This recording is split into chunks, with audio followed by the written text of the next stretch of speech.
are at Studio 5 at WJCT Studios, here at our home for Gator Bowl sports. It's week 9 of college football. Let's listen to James and talk a little bit about this weekend.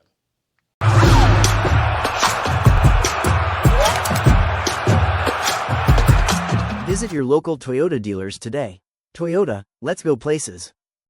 What's going on, world? It's your boy at Big Game James _36, and I was not fired, so I get to come back with my guy Greg McGarity to bring you the TaxSlayer Gator Bowl Drive to Selection Show presented by Toyota, where each and every week we go over the landscape of college football and how it relates to the TaxSlayer Gator Bowl played here December 27th in primetime on ABC in the beautiful city of Jacksonville, Florida. What's going on with you, Greg? Not much. Another crazy weekend and another one coming up. One of the most consistent things is the inconsistencies of what goes on with college football. One week you think somebody is going to be world beaters. The next week, the mighty have fallen. Coaches are getting fired. Things are happening, all topsy-turvy. But the beautiful thing is that there's still a lot of great football left to be played in the ACC and the SEC. Going over the past weekend, what were some of the games that stood out to you in the ACC, and what are your thoughts moving forward for some of those teams in relation to the Gator Bowl? Well, I think the team SMU had a huge win. I mean, I think they're kind of back in play now. They beat Clemson in Clemson, so Clemson's struggling. I think they'll struggle to win 6 games this year, but especially with their quarterback out. But you know, the stunner was Louisville going down to Miami and winning down there. That certainly put Louisville in a great position. But you know, it also put Virginia and Georgia Tech in a great position. If they win out, they would play in the championship game in Charlotte. So Miami's got to have some help, and they don't play Miami. Neither team plays Miami. So there's some interesting dynamics working there, but it'll be interesting to see how those 3 teams close the season because, like I said, if Virginia wins out, they're in the ACC championship game. Going to that Miami game with Carson Beck being one of the local guy, being one of the top quarterbacks in college football, playing as bad as he played but Miami's defense shows that they're still sharp. Offense is pretty good. Who knows what they can do to finish out the season, but with games against SMU, as well as some other things, it seems like that Mario Cristobal maybe not coaching that great in the fourth quarter. Game management always kind of comes to bite them. But speaking of Georgia Tech with Brent Key and just the resurgence of him, since you are for those who don't know, Greg was a phenomenal athletic director. Had a guy who had one great guy, Mark Rick, and another guy in Kirby Smart that he was able to bring to Georgia.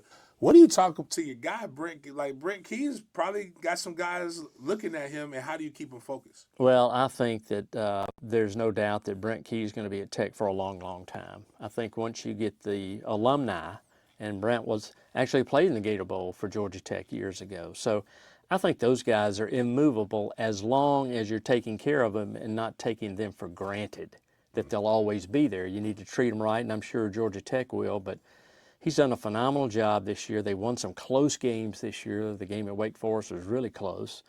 So I think they're on path to go undefeated until the Georgia Tech game, the Georgia game the day after Thanksgiving. Moving into the SEC, what were some games this past weekend that kind of maybe shook the SEC up a little bit? Well, I think Missouri's win at Auburn kept them, afloat. I also think the Vanderbilt beating LSU kind of solidified that Vandy's for real. Then you get into Alabama really playing well enough to win. It was a crazy last play of the first half in the Tennessee-Alabama game, and that kind of put the game out of reach. And then Georgia coming back against Ole Miss sets up some games this weekend that could be elimination games for teams that are playing for college football playoff spots.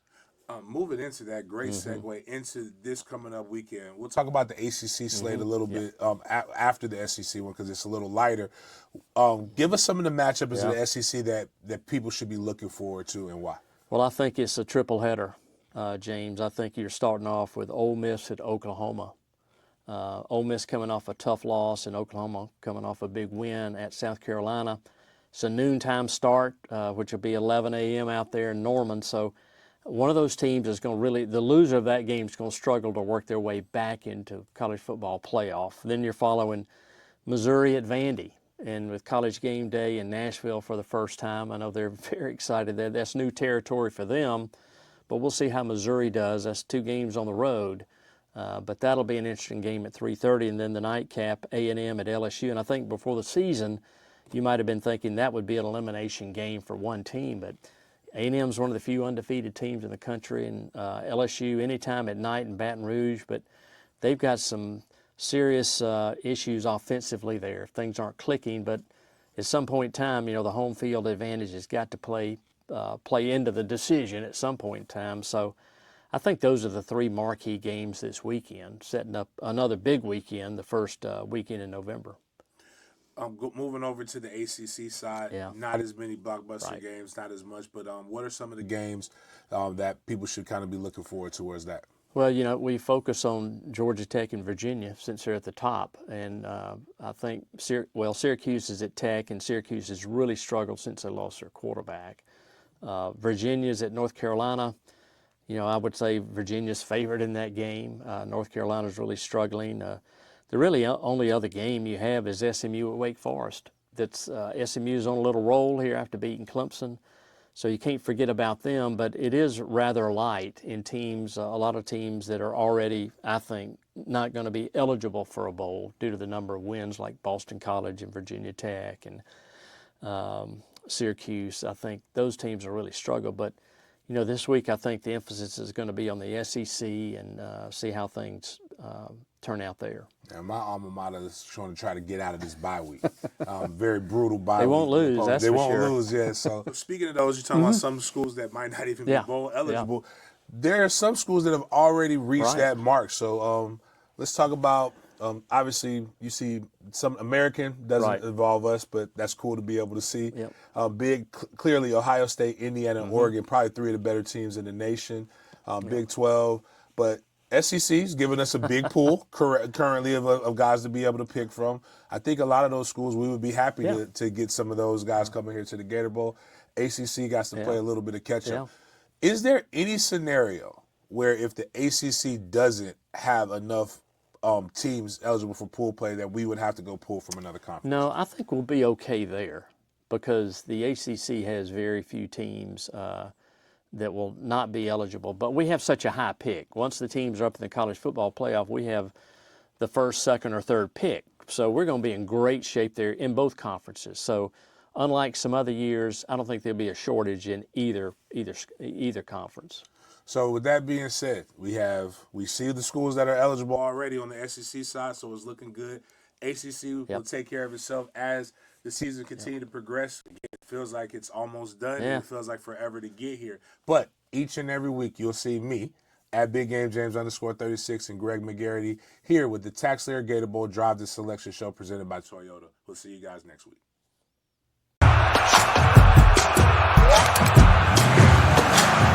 Visit your local Toyota dealers today. Toyota, let's go places.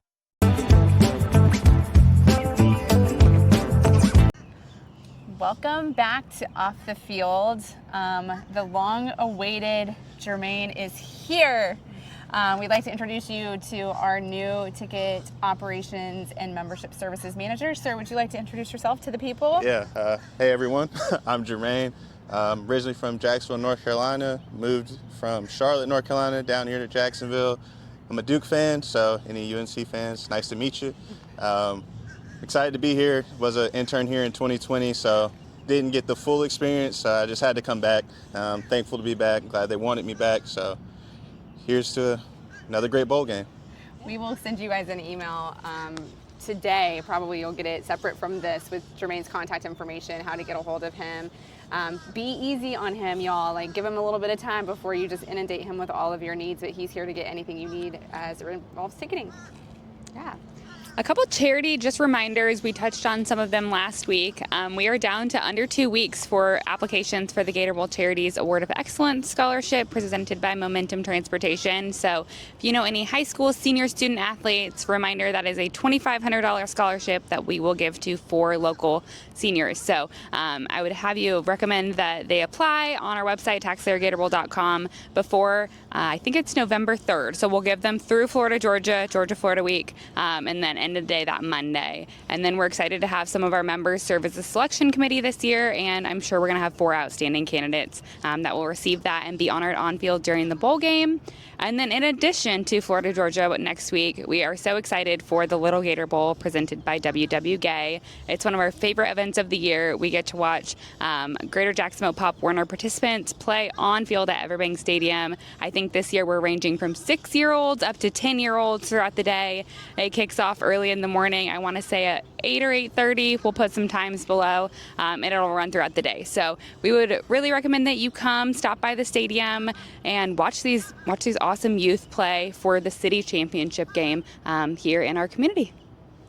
Awesome. I would add, we kind of went backwards on the calendar this week, so if you're writing things down, just back it up. I would add about Little Gator Bowl, it's a tremendous volunteer opportunity as well. So if you have students who need volunteer service hours, it's not hard work, it's fun work.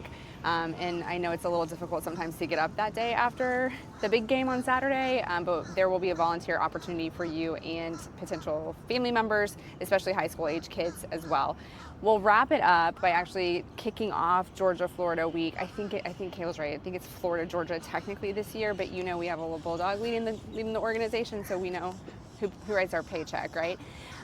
Wicked Rivalry is back this year on Wednesday, so that is October 29th. That will kick off that week's full of celebrations. We're all convening at Wicked Barley from 5 to 7. It's a free event. It's open to the public. You can find more information below, also in our social media channels. We just need you to RSVP for that event, and we will give you your first drink free. It's a completely social event. It's just to come and celebrate what's happening in the city that week. If you don't have tickets to the game on Saturday, we will be raffling off a pair of tickets for the game. So you can come buy a couple raffle tickets, support Gator Bowl charities, and then potentially go to the game on Saturday. We'll be back with some reminders next week about things coming up, but gosh, it's hard to believe we're past the midway point in October, so things are really going to be heating up in the coming weeks. We'll see you guys next week.